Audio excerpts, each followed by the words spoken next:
Coming up on Citrus TV News, Valentine's Day means some important conversations at SU. Fighting is beginning to break out in the Central African Republic. And the Olympic Games are almost a week in. How is Team USA doing? Citrus TV News starts right now.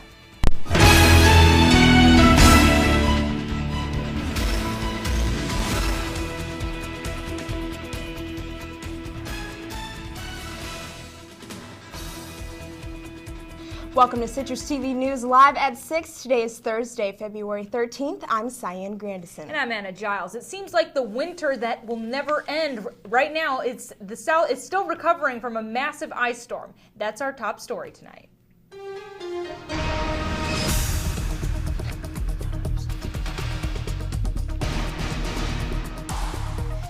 The winter storm down south has caused at least 12 deaths already. Almost 3,300 flights have been canceled because of dangerous travel conditions, and the state troopers in Atlanta say they have seen more than 200 crashes in Georgia.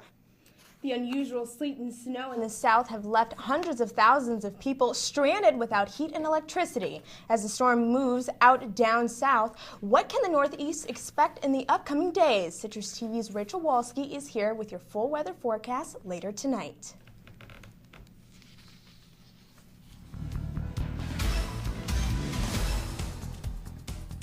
Valentine's Day may be the day of love, but it's also a time for Syracuse to talk about what a healthy relationship really means. The SU Rising call to action to stop violence against women is tomorrow. Students will talk about how to end as well as prevent domestic abuse. The event is meant to raise awareness about violence both here and globally. There will be a candlelight vigil later in the day to honor the victims and survivors of domestic abuse. The community-wide event will take place tomorrow in Hendricks Chapel.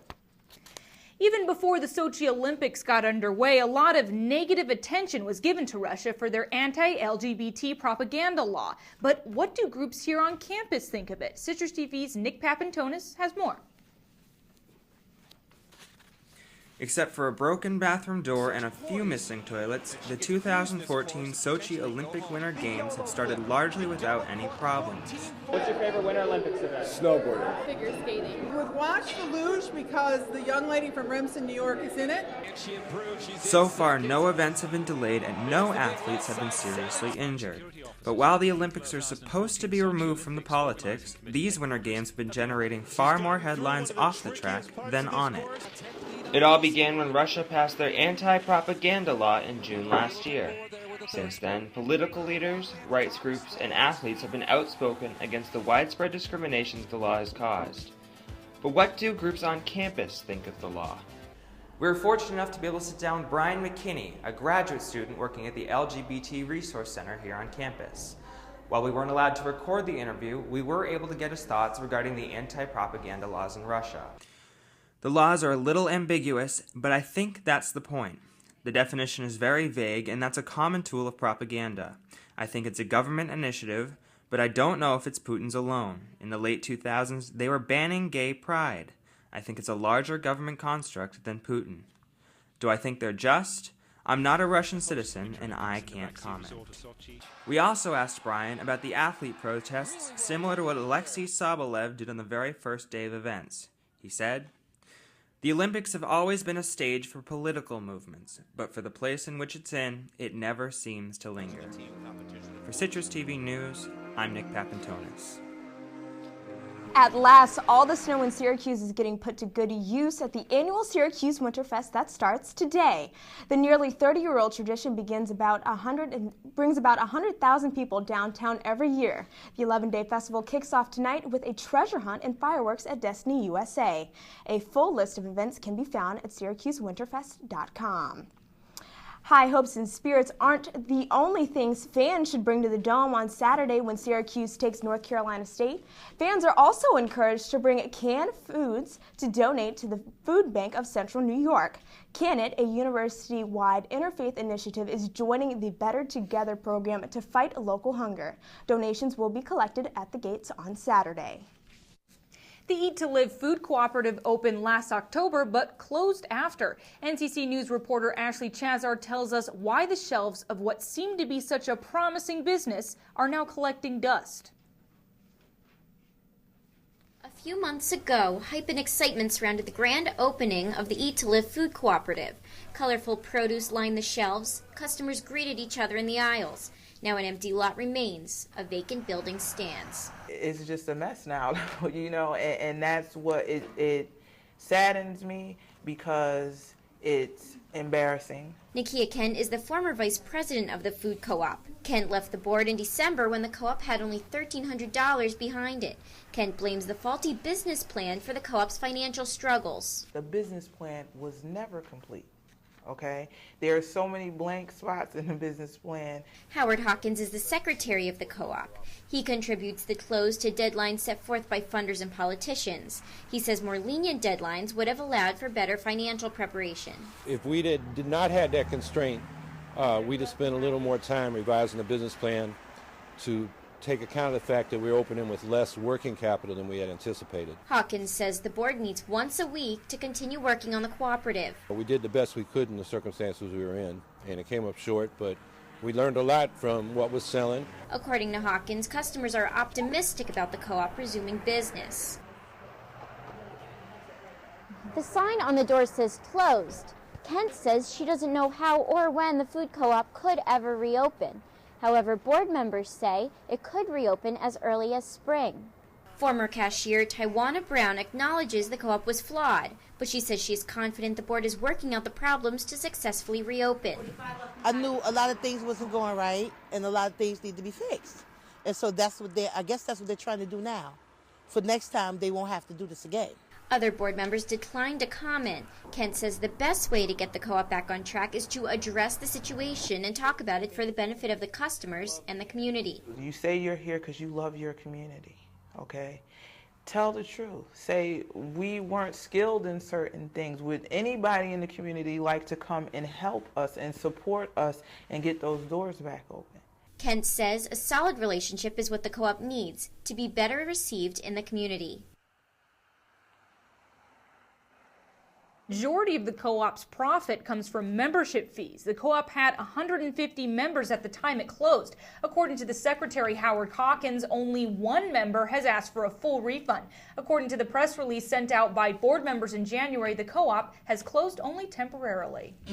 And coming up next, find out how the Boy Scout numbers have been dropping. And after years of trying to move up, are women finally equal? Find out after the break. Tomorrow morning at 10 a.m. It doesn't look like this snow is going to stop anytime soon. Find out what we can expect for the rest of your weekend during your full 5-day forecast. CitrusTV News live at 6. We'll be right back. Welcome to my block party. Oh, yeah. The only triple doubles you get come with fries. Last time you blocked someone, you were online. I can do this all day. Your moves are just gay.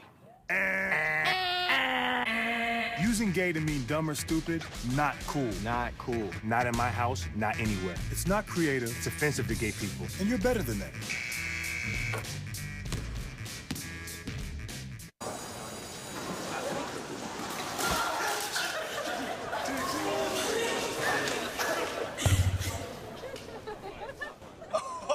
That's low, that's low. That's low and below.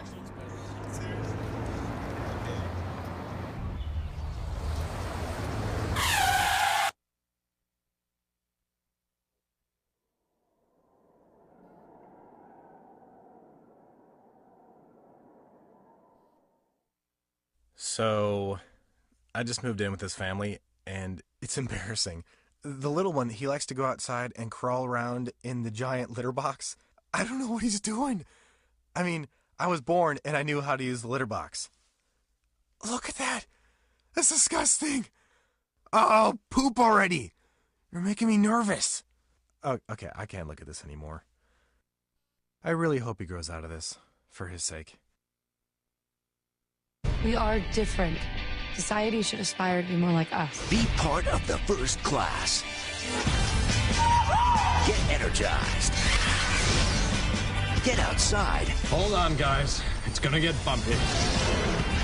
And get moving. Experience the power of physical activity. Woo! Join the movement at ActionHeroAlliance.com. President Barack Obama has scheduled a tour through Asia in April. The president canceled his trip to Asia last year in October because of the government shutdown. Obama will visit Japan, Malaysia, South Korea, and the Philippines. Currently, all four nations are in territorial disagreements either with China or each other. Boy Scouts of America membership has dropped 6% since they began accepting openly gay scouts last year. A Boy Scout spokesman says the drop may be for other reasons. Members hip this been dropped over the last 10 years. The vote to change the policy last year passed with about 60% in favor of accepting homosexuality. A former New Orleans mayor has been found guilty for bribery and wire fraud. Ray Nagin led the city in 2005 through Hurricane Katrina. Each of the 5 counts of bribery has a maximum prison sentence of 10 years. The investigation is already led to other convictions and guilty pleas.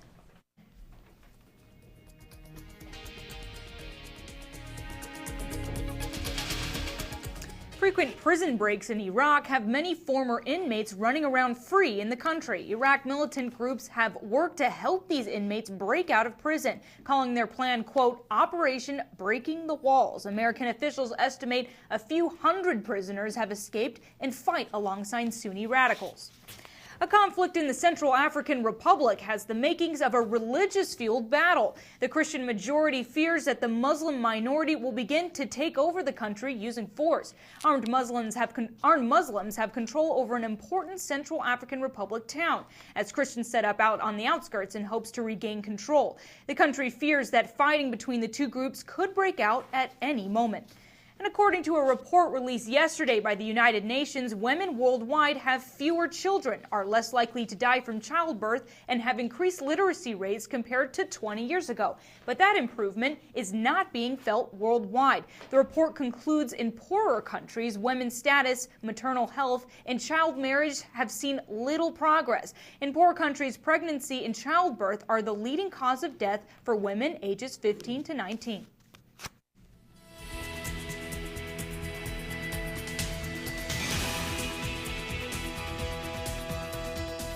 Snowflakes begin to fall this afternoon throughout Syracuse, but will they get worse as we get into the evening? Rachel Walski is here with your full weather forecast.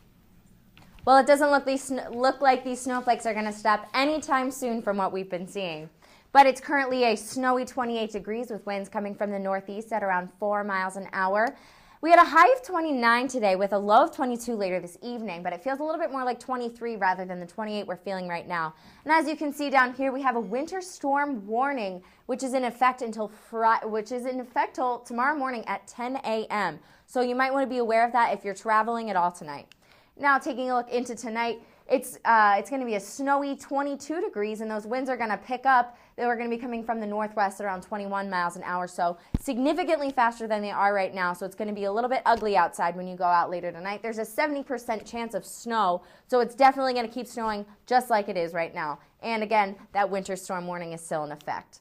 And taking a look at the surface map, we have a stationary front up here, which is probably going to hit us a little bit later this evening, which is going to bring similar weather to what we have now. It's going to the temperatures and the air is going to stay pretty much the same, so keep an eye out for that when you're walking outside.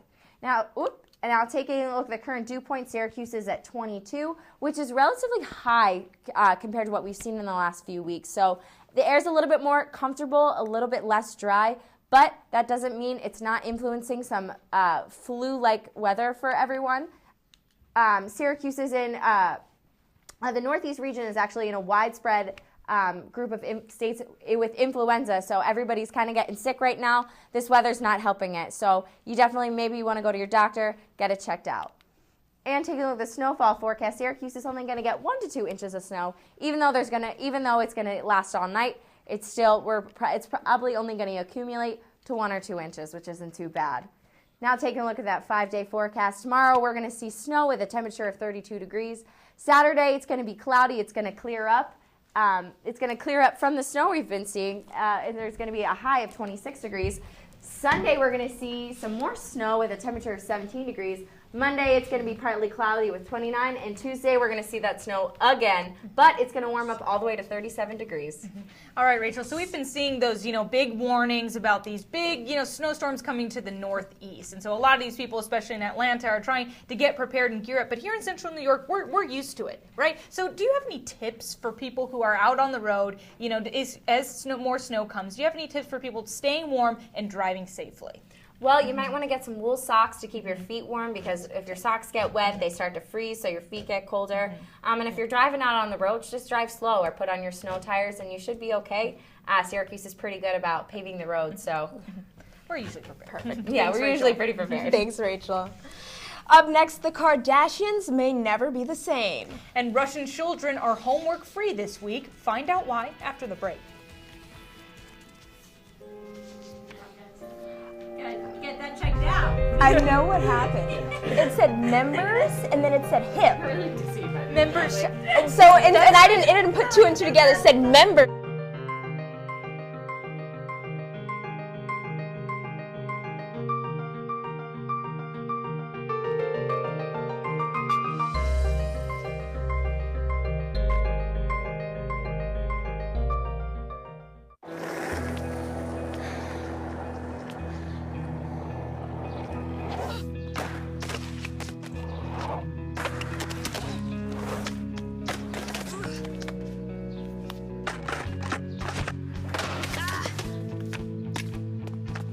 Learning how to kickflip 6 stairs takes determination.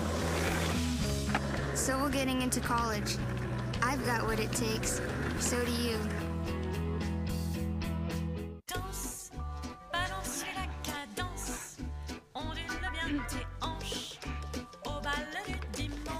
You didn't give up on sex. Don't give up on birth control either. There are more methods than you think. Find yours at bedsider.org.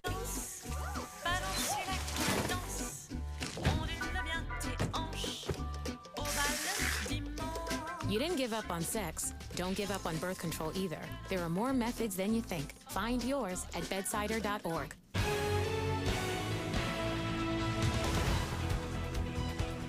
Welcome back. This year's Winter Olympics in Sochi mean a lot to Russia as a country. So much so that the government has requested all teachers must reduce the amount of homework given to students for the remainder of the games. The government wants Russia's youth to watch the games and cheer on Russia as much as possible in an effort to increase patriotism. The government has also cut down training hours for military personnel. And it's no wonder Canadians have the second largest total of gold medals so far at the Winter Games. They have access to free beer in the Olympic Village. Molson Canadian sponsors a beer fridge that only opens when you scan a Canadian passport on the fridge's door. Inside, shelves of Molson beer sit ready to drink. The fridge proudly stands in the Canadian House of the Olympic Village.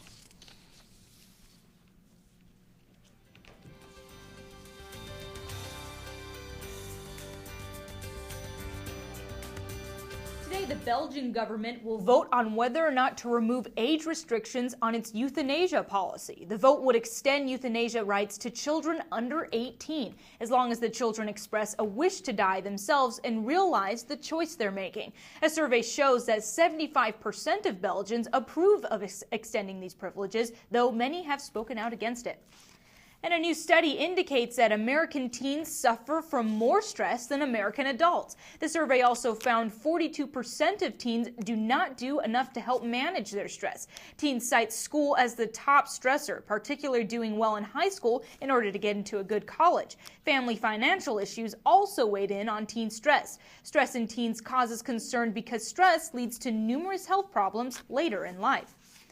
And a landmark deal that passed late last night will combine America's two largest cable TV providers. Comcast plans to buy Time Warner Cable for $45.2 billion in an all-stock deal. Comcast beat out Charter Communications, who also placed a bid to buy Time Warner. Comcast says the monopoly won't reduce competition because Time Warner and Comcast don't serve overlapping markets. The deal should officially go through by the end of the year.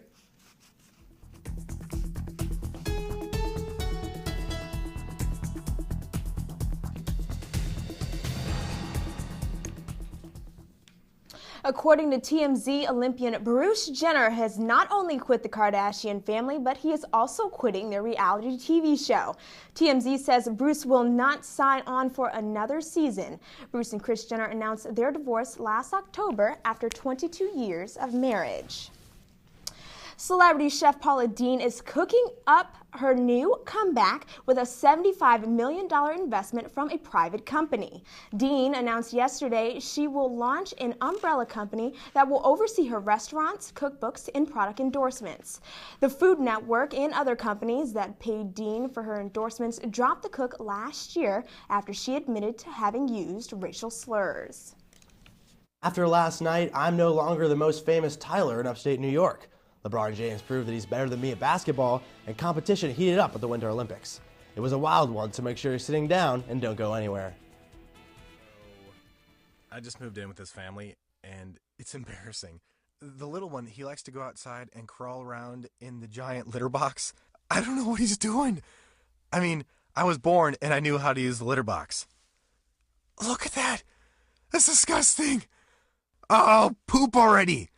You're making me nervous. Oh, okay, I can't look at this anymore. I really hope he grows out of this, for his sake. I think someone at my friend's school has this thing called autism. My friend's brother's son has autism. My neighbor's son has autism. My son has autism. Autism is getting closer to home. Today, 1 in 88 children is diagnosed with autism. That's a 1,000% increase in the last 40 years. Learn more at autismspeaks.org/signs. Welcome to my block party. Glad you can make it. The only triple doubles you get come with fries. Last time you blocked someone, you were online. I can do this all day. Your moves are just gay. Using gay to mean dumb or stupid, not cool. Not cool. Not in my house, not anywhere. It's not creative, it's offensive to gay people. And you're better than that.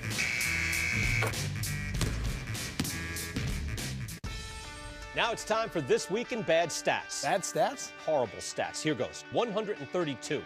That's how many batters struck out 4 times in one game last season. Wow, very good. Here's a tough one, though. 3 and 4. No idea. That's how many kids witnessed bullying. 3 out of 4. That's not a good stat. No, it's not, but it can change. Kids want to help, but they don't know how. Visit stopbullying.gov and give them the tools they need to help prevent bullying. There are plenty of safe ways kids can help at stopbullying.gov.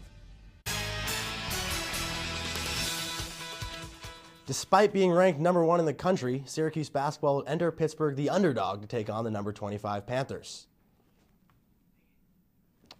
The Oakland Zoo at Pittsburgh University is filing in. They would stay happy for all but about a second of this game.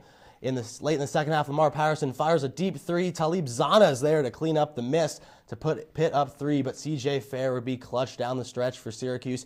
He hit a 3 on the last possession, and then right after that, hits the baseline jumper to put Syracuse within 1 point. Tyler Ennis would then hit a pair of free throws to put Syracuse up 1, but then with 4 seconds left, Zana is fouled by Rakeem Christmas and goes to the line to hit a pair of free throws to put Pitt up 1. Syracuse would inbound the ball from the baseline, and it was freshman Tyler Ennis at the buzzer from 35 feet. He hits the prayer. Syracuse stays undefeated as Tyler Ennis puts the Orange past the Panthers 58-56. No one saw that one coming. Tyler Ennis, not really a three-point threat, but apparently he's a threat from half court as the Orange remain perfect on the season. Moving on to the Golden State, California, Miami taking on the Warriors. LeBron James getting things going in transition with the dunk, but this would be a close one throughout. LeBron again taking on pretty much the entire Warriors defense. He's the best player in the league, absolutely no doubt.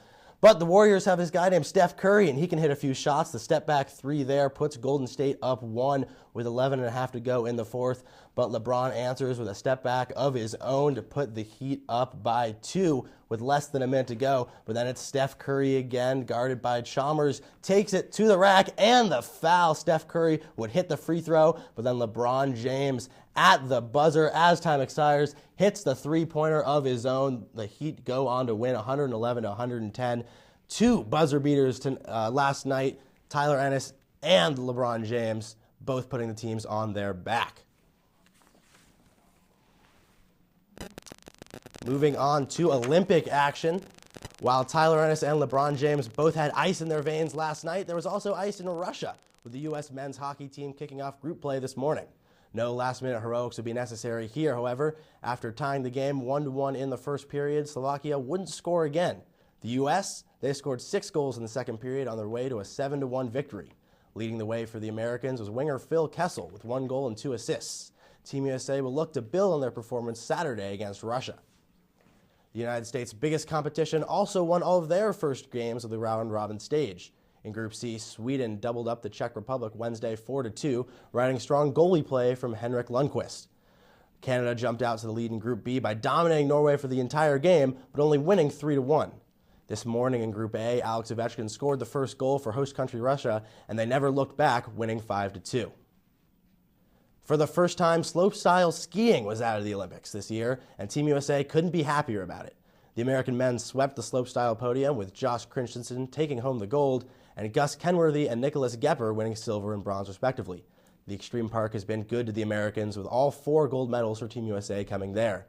The slopestyle sweep has helped Team USA gain ground in the overall medal count. Team USA now sits in 3rd place in total medals, behind traditional winter powerhouses Norway and the Netherlands. Germany has 7 gold medals so far, more than any other country, and the host country Russia sits in 4th with 11 total medals. And we might be in for more of this winter weather. Coming up, your full weather forecast.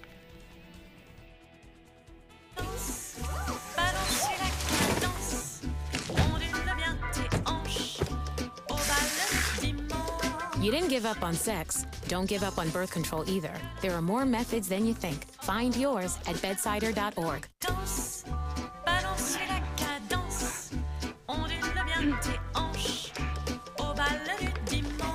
You didn't give up on sex. Don't give up on birth control either. There are more methods than you think. Find yours at bedsider.org.